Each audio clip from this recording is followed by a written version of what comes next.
At Practice of Being Seen, we really understand that stories shape relationships and that relationships shape stories. So today, our goal is really going to be to help you understand how storytelling is a key part of relationship building, specifically when it comes to your websites and your blog posts. All right? Absolutely. Yeah. Absolutely. And, that's part of the reason that Rebecca and I got together. Rebecca's the relationship therapist. I'm the storytelling coach. And when we realized the way in which stories shape relationships shape stories, when we saw those interrelationships, it It was really... like an aha moment. Yeah. And it became a lot of the foundation for the work that we do together because there's just so many amazing commonalities. And there's also just a lot of opportunities for some just fertile soil to dive in and say, hey, I never quite thought about applying this that way before. Or, hey, we could use this in that way. Because ultimately we know that you're beginning a relationship with a client the second they encounter you online. And most likely on your website, which is mostly what we're talking about today, because it's sort of the fundamental place to start building that relationship. Maybe you pull them in through Psychology Today, or you pull them in through a Facebook ad or something else, but when they're really ready and serious, they've walked through your front door and they're standing in that foyer that is your homepage. And what does it feel like? What's their sensory experience when they land there? That first impression is going to be everything about, do they trust you? Do they want to work with you? Do they want to learn more about the work that you offer? Do you get them? Do they feel seen? All of those questions kind of get answered within about 5 seconds? They need to. Yeah. Or else people bounce away. Yeah. Yeah. So you don't have much time to make that first impression. Right. And, it's about understanding that your beloved potential client is the most selfish person on the planet in the moment when they land on a website. Because what they're asking is, can she help me? Yeah. Can he help me? Right. And so there's so many things that they need in that moment. Mm-hmm. Right? They need to be held. Mm-hmm. They need to know that where they've landed is a place where they're going to be understood, where they can be held, where you already get their problem, and they know that from the second they land there. And that's an important piece of this too, is problem. Because there's, as we're talking about this, we're looking at this in what I think is a kind of a trademark way that we're bringing the relationship, the idea of being seen, this idea of being held and understanding how you want to feel when you land someplace. But we're also pulling in some tried and true copywriting tropes. And one of those is problem and solution. And you may have heard about this in a lot of different places when you're researching copywriting that aren't necessarily geared toward you, the therapist. They're geared toward that dude, the widget maker. But so we want to work a little bit on maybe taking some of those ideas you have heard about, but are like, they feel icky, and turning them into the thing that says, okay, they do have problems. Of course they have problems. I can see them in that, and I can offer them solutions with all the compassion in the world and understanding I'm not going to solve any problems on my website today, but I'm going to open that door and say, inside the store, I'm inviting you in because here the solutions are and I have them. Right. So one of the first things that we believe that you need to do when you start this process is you need to first see yourself. So I know we just talked about your client being the most selfish person when they land on your webpage, but we're kind of turning this around a little bit, and we're saying first you need to see yourself. You need to know how you show up as a therapist. You need to understand that this isn't about degrees or certifications. It's about when you're in the room with your clients, how do they experience you? How do you talk? How do you relate? What kind of clothes do you wear? Turn that presence, that physical presence that you have when you're in the room with your clients, that's the stuff that you want to come across. That's the voice you want to bring into your web copy. And, as Rebecca's naming all these different elements, you may start to think, oh, I know another kind of marketing word here, and that's brand. Because you're speaking as your personal brand, which can give people the whim-whams. But let's hold that and get out of the whim-wham space with that and turn that into what we know it really can be. I believe that as a therapist, we really are our brand. We are our service. There is no service if we don't show up in the room. And so we have to show up in the same way that we would show up with our clients when we're doing all of our marketing. Otherwise, it doesn't feel authentic. And there's a mismatch when they actually get in the door. Right. And so that there's a lot of pieces, as Rebecca was saying, before you start thinking about your beautifully selfish ideal client, you're thinking about yourself. And that is thinking about all the things you would do before you even thought about writing a word. So one of those things that you want to think about is your why. Why do you do this work? Right? This is a really famous question. Simon Sinek has, that wonderful talk about it. He's written all the books. We really get that everybody's talking about the why, but it really has to come back down to like why do you do this work? Like is there, can I go there? I want you to go there. I'm Okay. going to make you go All right. there. So, all of us are therapists. We're all therapists for a reason. Many of us, most of us, all of us, have wounded parts of ourselves, wounded children that live inside of us. And very often, those same parts of our own wounded selves have some kind of connection to the clients that we work with. We have been searching and working and trying to heal parts of ourselves, and now we can offer that gift to others. So what is that wounded part of yourself? And I know a lot of really great couples therapists, they just outright talk about this, even in their trainings. Terry Real addresses it in his writings and his books and in his trainings. Even the Gottmans, I've heard John Gottman talk about his problems with love and relationships. So, and that's before meeting Julie, right? But these are certain things that they come into our work, and they come into our work for a reason.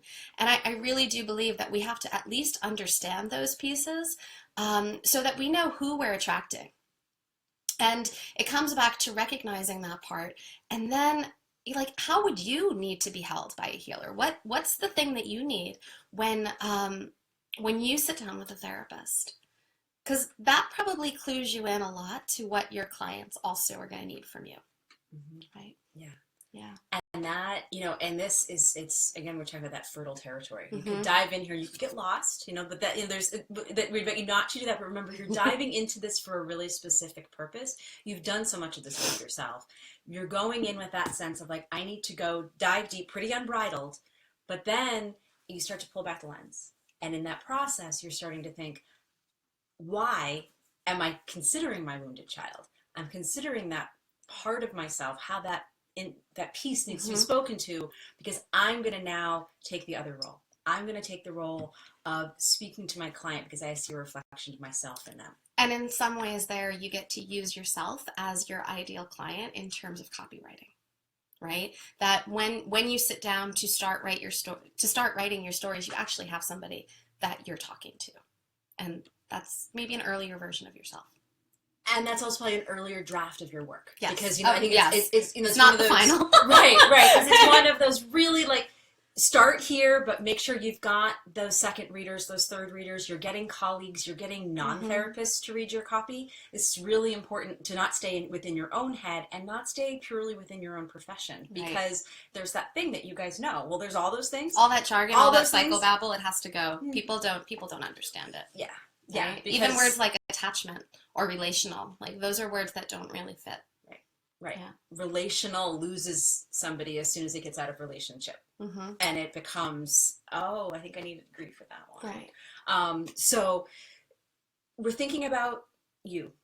And you're thinking about the story that you need to tell because you're understanding your why. And then we're going to start thinking about your clients and seeing them. Right. So you've probably done a lot of ideal client work. It's around the idea of niching. You've thought about, what their ages are, their family background, their household income, the things that are, the psychographic kind of stuff that you'd fill in the list. And definitely an amazing place to start. But you start getting into the really rich territory when you begin to ask the questions like, what keeps them up at night? And when they're up at night, when they're awake at 2 a.m. because something's really bothering them, maybe they just had a fight with their partner and they can't sleep, or they're sleeping in different rooms. What do? Do they get on the interwebs? Do they start Googling something? What do they Google? You want to start getting in those places. You want to start understanding your client from that place, because if you know what they're Googling at 2 a.m, you have some really great insight to how they might find you later down the road when your web copy gets a little bit more fine-tuned. And, this is kind of a pro tip aspect of this, but when you're thinking about it to that level of detail, maybe that the fight that was had in the middle of the night was about infidelity. And perhaps your practice is not purely focused on couples trying to work with infidelity. So that may not belong in your home and about pages, but making a brilliant blog post or series of blog posts, because you start, there's this whole, when you have some free time, think about like, there's this whole idea of like long tail searching is key to SEO. And it's those longer queries that are really specific that you might be able to write an exact post into. And that it's a little bit of a gamble, but you might even do a better job of ranking higher in Google. Yeah. So we're not going to get bogged down in those weeds, but That's higher level stuff that we'll get to later. We want to focus more on like homepage stuff today. But understanding that it's kind of when you're preparing for your homepage and your about page, you're producing tremendous amounts of content for the future. Yes. Because you are going to, in all these drafts that you throw out, because ideally your homepage may only be 250 words. You may write pages to get there. Your about page may be 500 words. But there are going to be so many things. If I were your writing coach, I would come in and say, not here, but let's add that to the blog idea list. And you'll have a year's worth of blog posts just from thinking really deeply about who you are, how you show up in your practice, and who your ideal client is and what they need from you. Totally. So we want to think a little bit as we kind of zero in on what you are going to put on that page. It's, again, just returning to the idea of words. And it's what words not to use, which are the super jargony ones. But it's also thinking about what words they would use. How would they talk about themselves? What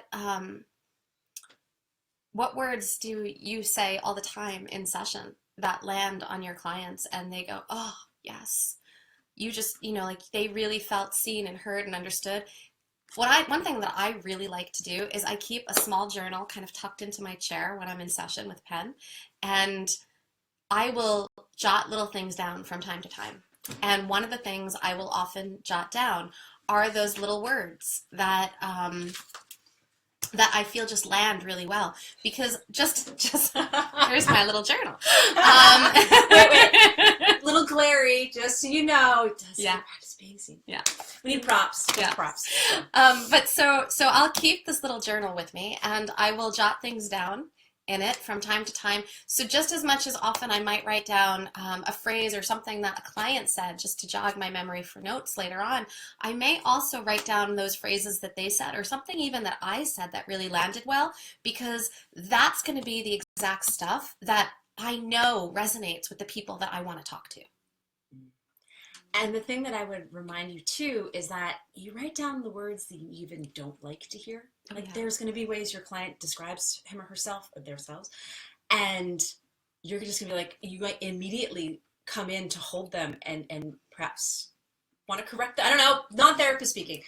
But there's those ways you might cringe, right? You're like, oh, don't call yourself that. Whether you can say it or not, separate issue. But you remember, you know to recognize these pieces of them. You know those broken parts of your clients. You recognize those parts also. I think that's what Maurice is really trying to say here. Yeah. And remembering that, it takes some finesse and careful use of those are the terms that they might be searching for. Yeah. If they can say, like, if they walk around all the same saying, I feel like a fuck up, then maybe there's a blog post with what do you do when you feel like an F up in your marriage? It's possible. Yeah. If that's in alignment with your brand voice, that you could feel like you could walk in and kind of hold that space. Because some of us if that's the conversation that you're having with client after client, and you have your little journal around, and it's helping you collect those stories, those little pieces, then you know that that's already something that's going to be hitting home. So if it's something that's going to be hitting home, why not use it as your voice for a blog post? Maybe it doesn't have to be on your homepage, but it's an awesome blog post that maybe it will draw in just the right clients who will also then click through to your homepage because they want to learn more about you. Right. Yeah. And you can hold them on the other side of that tough phrase. Right. So remember, your website has a lot of different jobs. It does a lot of different things. We're not going to be covering all of that today, but this is like just a preview into kind of how you hold all those things and come across with this like one message. So let's get into story a little bit. Exactly. Yeah, I'm right there with you. Because really what we're talking about here is bringing like a story mindset to writing a website, because there's also kind of the straight copy sell aspect, and this is coming with story in that multiplicity of meanings, because we know that story has that beginning, middle, and end aspect. The way we're story loving animals. We gravitate toward that because it fills us, and we have a sense of completion when we have beginning and middles and ends. And that can play a role. Mm-hmm. But that again gets a little more into the sophisticated workings of how you're doing the writing. Right. But I want to talk too about this other idea of story. Like that everybody is a storyteller, Mm-hmm. right? That we all have stories within us, that stories have been passed down from generation to generation. You know, if you're familiar with Dr. Daniel Siegel's work, for example, he talks about that triangle of what is it, the interpersonal neurobiology, right? So he talks about that triangle, and in that triangle there's the mind and there's the brain, which is how the information is passed through our bodies and how we digest the information within our bodies. But then the other point of that triangle is the relationship, and that's how stories essentially are passed and how information and energy is shared between people. That story has this really huge piece of connecting us. And, you know, we live into those stories all the time. It's the stories we tell ourselves. It's the stories that we live into with the most intimate relationships in our lives. And as relationship therapists, those stories are walking into our office and sitting down on our couches. And we're usually the person that's hearing two different versions of a story of something that happened. And we're helping them see that, you know, maybe there's another piece to this story also. And we're holding those stories. So those are the very stories that this is all about. Right. Yeah. Right. And we're being informed by those stories all the way through, and valuing them and valuing your story as the writer. Mm-hmm. And that's why we started there with saying this is about, yes, it's about the services you're providing, the people you're helping, but it's ultimately about how you're going to stand sovereign in your own story. And the other triangular relationship that's really important in my work is you, your story, and your audience. And that's understanding that it's really a three-way balancing act of honoring all those different elements in order to make a piece of content connect, whether it's your about page or whether it's a blog. It's about saying, I'm speaking a truth that I need to share. I am speaking it in a way that my ideal client can understand me and see herself in my words. Say, there's a commonality in this story I appreciate. Even if I haven't had this experience, there's a common humanity that's being explored here. Yeah. And then there's the story itself. And I know this would lead to a lot of alarm bells potentially about what kind of stories to tell and disclose. And so I think that there's, you know, Brene Brown is an awesome reference point here. She talks a lot when she talks about vulnerability. She talks about sharing the parts of yourself that, like, don't share from an open wound. Share from something at least that's scabbed over, right? At the very least. But I think that's Glennon, actually. Is that Glennon? That's Glennon, right. Yeah. So Brené's line they're so intertwined. Right. It's hard to tell them apart. But the point here also is that there is a way to share, and to share something that really connects and feels vulnerable to the reader, that isn't necessarily oversharing or sharing too much. And many of us know how to do that when we're in session. It's how to bring that to the page that shifts a little bit. Right. We just, one of our last podcast episodes, the one that just went live this past week, was also about storytelling, making your stories really unforgettable. And the storytelling coach who we interviewed during that podcast, she brought a really great gift to our conversation, which was basically to start off by really making those stories talk about feelings, right? That when we can really become aware and notice and talk about the places like, you know, when I get anxious, my chest really starts to beat really fast, and then I feel like my face kind of start to get flushed. Like, that's something that somebody can relate to. And that's not necessarily oversharing. Because you're not getting into the traumatic memory that's triggering, or even the argument you're having. It may be, when I find myself in an argument, these are the things that happen. Because that, I believe, is something you can disclose, because human beings have arguments. You have to connect that you have them. And right? I think it's totally, I mean, well, so this gets a little bit into orientation and who you are and how you show up as a therapist, and knowing yourself and knowing your why, and kind of bringing all of that back into the story here. But there's also something to be said for, you know, how much would you disclose in a session with your client? You know, I am someone who would disclose a little bit often. Sometimes, like, I recently had a session with some clients, and they were talking about little things that they do that get underneath each other's skins, and we were looking at the little through lines in there and the messages that those things say, that when one partner does this thing, it is read by the other partner as something else. And so, you know, I just kind of said, well, my husband sometimes does this, you know, and bites his lip, and that, you know, that tells me a message. I didn't tell them why he does that or what it's all about, but I gave a little thing like, we have things too. We're also human. And I believe that that brings a lot of hope into the people that we work with, because it tells them that, you know, they can also figure this stuff out.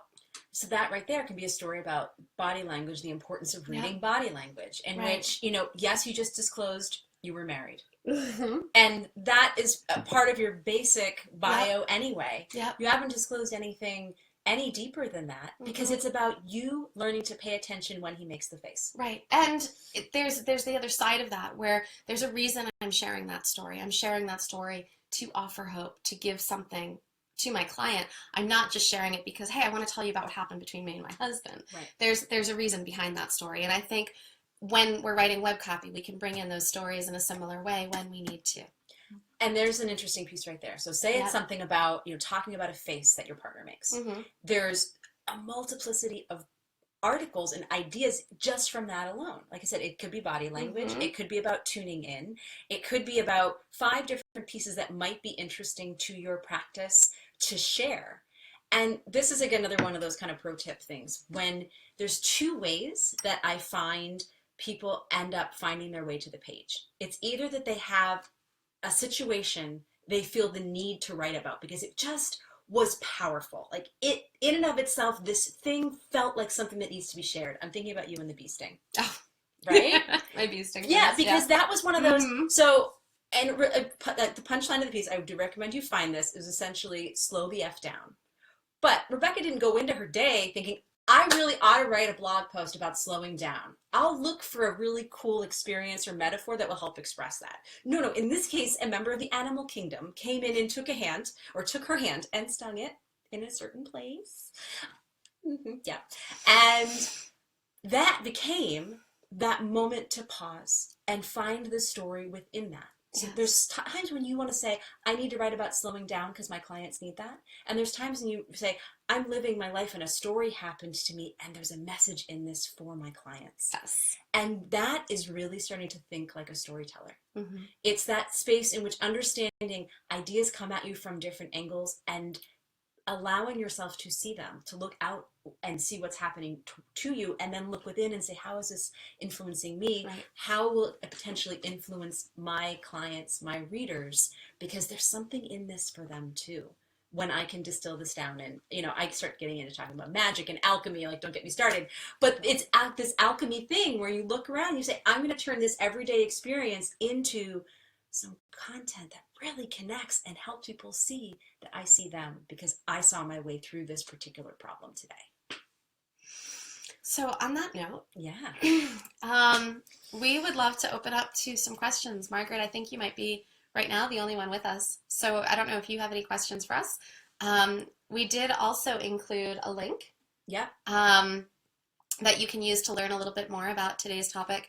We have a PDF in there that will kind of be like an exercise to walk you through some of these questions.